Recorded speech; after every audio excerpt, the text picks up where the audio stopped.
sick. 45 p.m.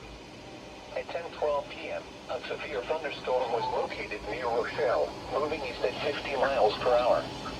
A second severe thunderstorm was located near Waterman and was moving northeast at 45 miles per hour.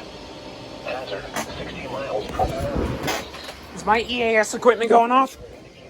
Yes. Weather Service in Chicago has issued a severe thunderstorm warning for DeKalb County in north central Illinois until 10:45 p.m. At 10:12 p.m., a severe thunderstorm was located near Rochelle, moving east at 50 miles per hour. A second severe thunderstorm was located near Waterman and was moving northeast at 45 miles per hour. Hazard, 60 miles per hour.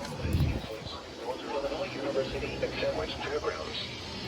For your protection, I like how there's a fairground named Sandwich. Torrential rainfall is occurring with this storm and may lead to flash flooding. Do not drive your vehicle through flooded roadways.